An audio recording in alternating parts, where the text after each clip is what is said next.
Are we Hello? live? Are we live? Can people hear us? Are people hearing us? Please say something in the chat. It would be very nice. Give, give them a second. The stream hasn't caught up yet. Oh, right. Yeah, delay. Oh, I think we're live. All right. Real quick introductions. So, hello, I'm Lucas Emanuel, Chief Financial Officer, and probably other things like pixel artist or whatever for Team Azule. Hi, I am Stick. I am the lead programmer and gameplay designer for Team Azule. I'm Max, and I'm the sound designer and composer, Deitrus. All right. And so we are going to be doing, first up here, a playthrough of 2 little sections of Deitrus. We're going to be going through, we're going to be talking about all the different elements of it. And don't worry, we're going to try to keep this spoiler light and all that jazz. Do you have anything else we need to cover? All right, let's do it. Alright, so let's just go with a new game at the moment. Yes. And just to So, no, yep. yep, go for it. Double check, people can hear the game audio as well, right? I don't think it has very much audio when the text is not going, so maybe give people a couple more chances. Alright, yeah. I think it's coming through. Okay, it's very nice. Then let's begin. All right. Yes, so we're starting out in the very, very beginning of Deitrus. As you can see, our main character named Ren wakes up in this mysterious area, and a lot of the game is going to be about figuring out why exactly you're here, what's going on, and coming to terms with that. So we are going to be going into this knowing about as much as Ren does right now.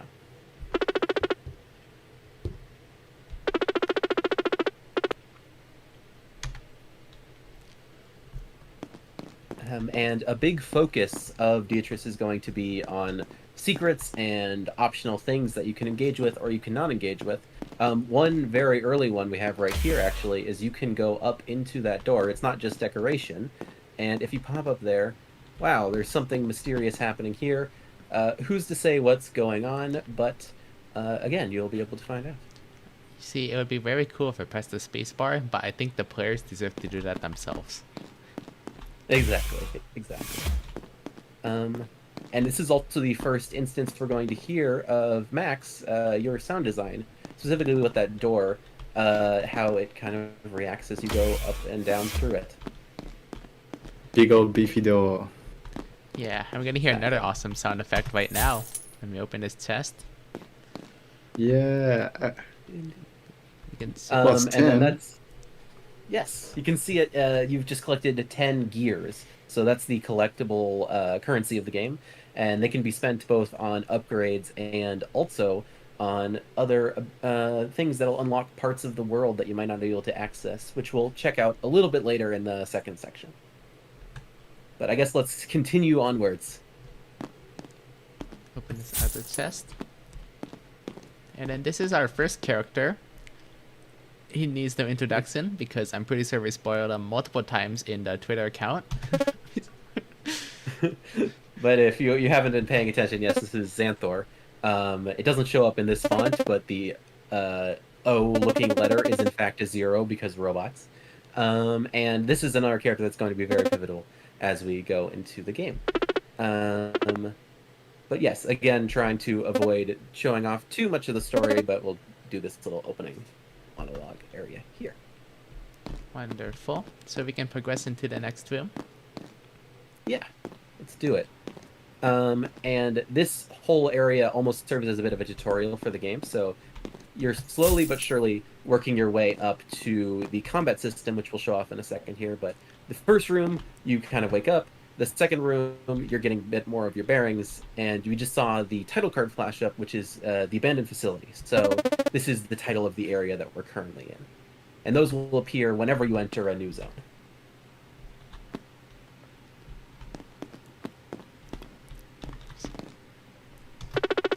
So we have a lot of dialogue placed around the world because like we do want the story to be like one of the main cores of this game, and we hope that that carries through to the players. And another important element of this opening area is that it is very tied into that core mystery. So there are a lot of things that you'll go through here the first time will seem very non sequitur, will seem very weird. But as you come back, if you do another playthrough, if you watch somebody else play, you'll have the realization, oh, I see how that connects to the story now later on. But I think right up here we're going to get our first ability. Well, we should show off the UI first to show what it looks like ahead of time. As you can see, there's this big empty vertical bar, and it doesn't seem to have anything in it. But if we head down to the bottom of this room... There's a sword there? You can... Yes. So this is going to allow us to do combat with various enemies if we collect it.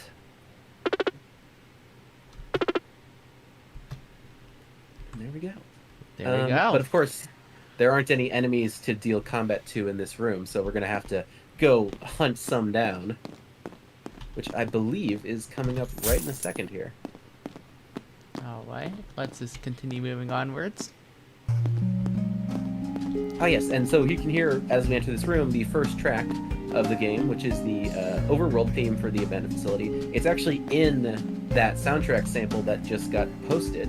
I don't know, Max, if you want to speak a little bit about it, but... Yeah, so this track, I guess, kind of evolves as you progress through the facility. There's kind of a few layers that you can hear in the track on Bandcamp, but yeah, the only way to truly experience it is in the game as it evolves with your progression. It's a bit spooky, it's a bit electronic, it's a bit, I don't know, I tried to make it feel like it had a bit of moss on it, so hopefully you can hear that. Yeah, there you go. And no, not even just as the shilling aspect of, yeah, go buy the game so you can hear the track in full. It does have a very nice dynamic audio that we'll actually get to see a little bit of it here as it goes up and down depending on the intensity of the room.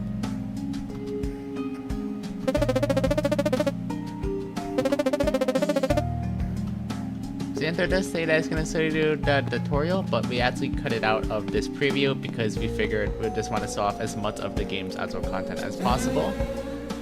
And I will say, the way that we present the tutorial in this game is very silly, so I hope you look forward to that when it actually comes out. So now we're in our first battle scene here, and we can see we only have one character at the moment, just Wen, and by doing this we can get a quick slash in, and also get put onto the dance floor, aka the battle grid. Yeah. So I don't know if you want to try and intentionally take damage here. Of course. Sorry, I'm just too good. Give me a moment. Yes, yes.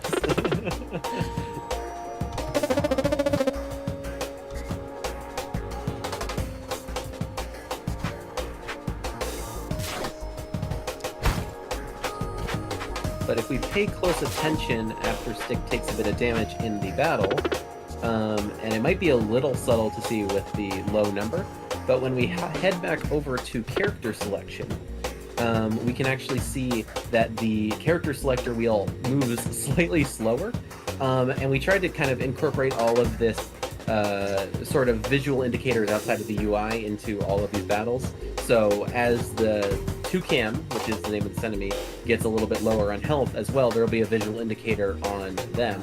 And it's just so, even if you're not paying attention to the different UI elements, you can still intuit how much health you and the enemy has. Alright, and we should be seeing Toucan's second attack right about now, where this flies up there and falls back into the ground. And also does that. Maybe I didn't need to say for you to intentionally take damage.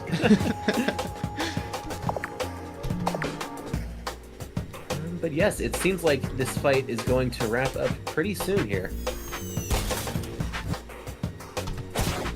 We get one more hit. One more hit. One more hit. No! Oh no! Alright, Toucan's only got 1 health, but thankfully you can take him out with the initial swing there. There we go. And you may have also noticed as well that in the full battle, there's a lot of dialogue that pops up, and that's actually unique for every instance of an enemy. So you'll never get the same dialogue twice, and it's just another element where we're really trying to emphasize story. Also, your reward for defeating an enemy, you get more gears, so they serve both as your currency and as a sort of light XP system. So it rewards both exploration and doing battle to give you more money. Yeah, and as we collect the last coin, we'll head back to the overworld and continue moving onwards to show you a bit more of the lab area. I think we have one more enemy to show off, if I recall. Yep, one more. All right. All right, Xanthor. Sarcastic. I wonder what's down there. Yeah, I don't think it's worth showing off, to be honest. Yeah. So this is a save point. I have to remember not to save for reasons you will see soon. But let me just tell you, the save points all have some really great dialogue, so make sure you save, and for other reasons as well. Yeah, like so many other things, there's bespoke dialogue for each save point. And also, if we listen closely to the audio in this scene, we can hear that the track has changed from the previous one. So I don't know, I can't speak to the specific change. Max could probably expand on that, but this is at a lower intensity than was in the previous scene. That's correct. Yes, this is there's a couple of different low intensities. We were just at the highest intensity, and of course the battle theme is completely different ballpark, but same kind of vibe. But yeah, we've lowered it. There's something coming. I feel like something on the horizon. Exactly. All right, let's head over to the next scene. Got it. Oh wow, what is this?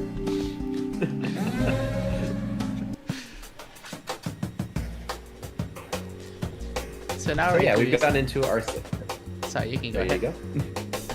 We're into our second enemy. Yeah, you can speak on this. You're the combat designer. Alright, so this is our second enemy, the Deitrus. Fun fact, this was actually the first enemy that we designed, and then redesigned, and then redesigned. But now it's in a very more interesting shape here. You can see it shoots out projectiles compared to Toucan's very cramped 2x3 grid. This one's actually a pretty wide 5x4, so you can get in some good distance, and also there's some swings in. And this one is a bit of a step up in difficulty from Toucan, but it's still quite reasonable, especially because it leaves you a lot of opportunity to counterattack it during its different moves. And something I like to do as well is to showcase, we have a charge attack. The animation's a bit work in progress, but at the moment, let me just get that in. You can do a bit more damage with a nice swing attack. Oh, and we'll see an upgrade. Yeah, and we'll see an upgrade later on that allows you to reduce the amount of time for that charge attack. So as you go through the game, it will get easier and easier to pull off.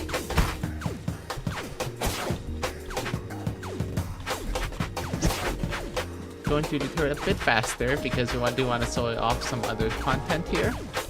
But just like to highlight the amazing sound effects coming out of all our enemies so far. Thank you very much. Yeah, the D-turret sounds really cute. It needs to be threatening, but not, it's still cute. No, it's the same kind of principle why all of the various enemies are pun names. Mm-hmm. Well, except for one, but that's a big spoiler. Yeah. All right, I think that's about all we're going to show off in the lab area, unless I'm forgetting something. So we should hop over to the other one. Of course, so let me just reload open up the save that we have in the forest area. There we go. Just gonna stand here for a bit, let the players get into audio. Yes, savor it well, because this one isn't in the soundtrack preview. But yes, so this is the Forest of Fire, which is the kind of main connective area of the game. It links both the tutorial area that we were just in, as well as some other sections of the game that have different elements to them. And as a result, it's got a lot of very interesting details that we're not going to be able to show off, but one of the major ones is that it's got a large town area to the south. Normally we wouldn't be able to access it at this point in the game, but I believe we magically already have the key. Wow, where'd that come from? Yes, so you can see the key in the UI right under the bottom right. Yeah, so the And I forest guess- area is very large, but we're just gonna trek downwards and open up this gate with the wrong key, but we don't talk about that. Movie magic, movie magic. Yeah, so then we're gonna cross this large lake. Again, there will be something on this lake in the final game, but it is currently removed for the presentation. And we're gonna head down into the forest village. And another element you may notice is that there are characters talking here who are not currently on screen. If you have a party member or somebody who's with you, they oftentimes won't appear in-game. Maybe changed later on, but at least right now, just because of the difficulty of doing some of those things. They'll still appear in conversations and make sure to affect dialogue. And we should be heading down. You can see Lucas's beautiful forest scenery. All the lighting is just gorgeous. And yep, there we are. We're in the forest village. I think we can talk to these two guards up here for some very silly dialogue.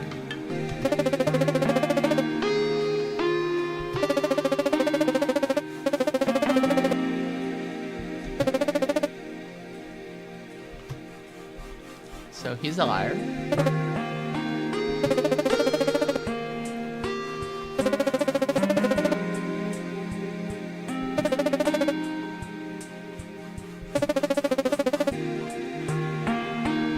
So he's a liar.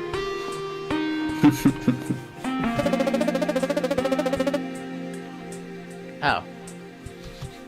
Fair enough.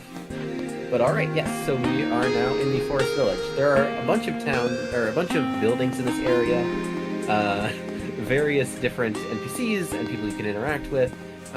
But we're going to just skip all of that right now and make a beeline for the shop area to show off some of the collectibles you can get. I wonder who this is. That'd be very cool if you knew. Yeah. Well, maybe you could get a sticker of it. Yeah. But yes, so here we are in our first shop, which I believe if we talk to the NPC, they'll tell us about it. Up there. Just let me get to the cash register there. There we go.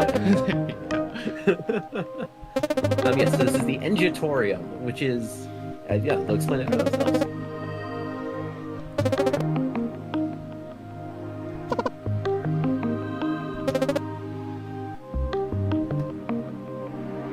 And yeah, so you can see in stock right now they have 3 different upgrades. If we go and interact with them, I believe they'll tell us what they are.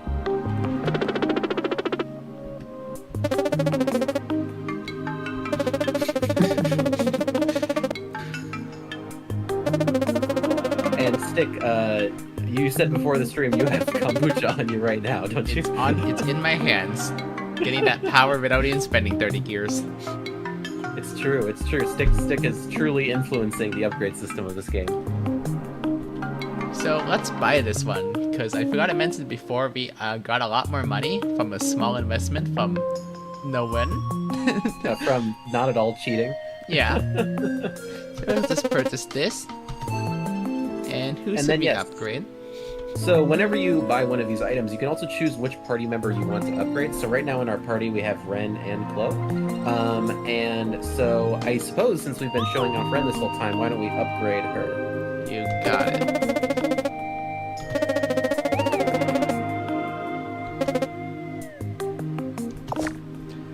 Wonderful. Here we got a big sold sign. And if we pop open the UI, you can see that Ren's HP is now at 35 out of 40. You don't actually get all of the HP back when you upgrade, but as long as you return to a save point and restore your health there, then it'll pop up to your new maximum. And we can look at these, but we're not going to be purchasing them today because we have money to spend elsewhere.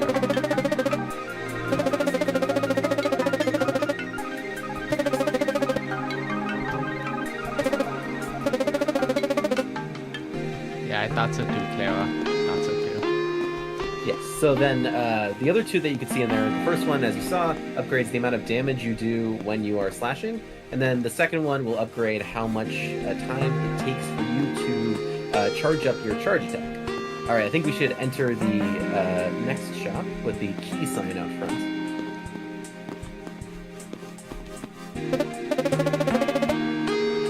So this is the shopkeeper, and they are going to be able to sell us a variety of different things. Keys in this game essentially serve as progression gates, but the ones that are sold in the shop will tend to unlock optional things. So all of these allow you to go into places that you don't have to explore, but you definitely can, and will have some very fun NPCs and interactions to explore.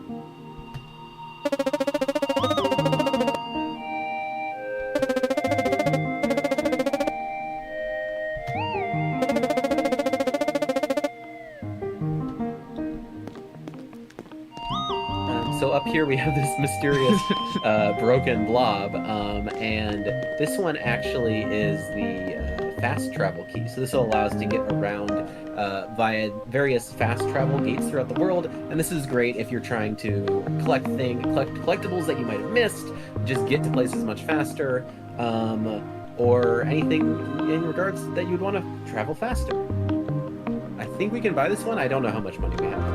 For this one? The fast travel key? Yeah. Give this one. There were these. You got that. 50 gears. Okay, I think it's in our budget. Here we go. All We made a bigger square. Indeed, mysterious. And then if we check out the one on the very right, I think that one's a bit out of our price range. Yeah, so it'd have to unlock something pretty silly in order to be that much money. But it's a lot of these collectibles serve as sort of end game money sinks. So they're ways that you can spend your money after you've completed most of the main story and are just looking to do something very silly. And I don't think we have enough. Yeah, we only have 420. Yeah. I swear that's a coincidence. Well, if only we were more wits. True. And I think that's about it for what we're going to show off for Deitrus. That's all stuff over there we probably don't want to show. Yep. But rest assured, there's plenty more in this game to see. More music tracks, more silly NPCs, more fun battles, and all of that good stuff. And yeah, so we put in the direct, it's coming in 2024, we're fairly certain on that, and we're going to be aiming for early in the year, but of course, delays and time scales and all that, so if that doesn't happen, we will make sure to let you all know. Is there anything else we want to say on Deitrus before we switch over to the Belly Day? Summed it up pretty well, Lucas. Very cool. Alright, why don't we switch games? Let's go to the in-between screen and then we can swap them. Let's see. OBS, please don't die at me now.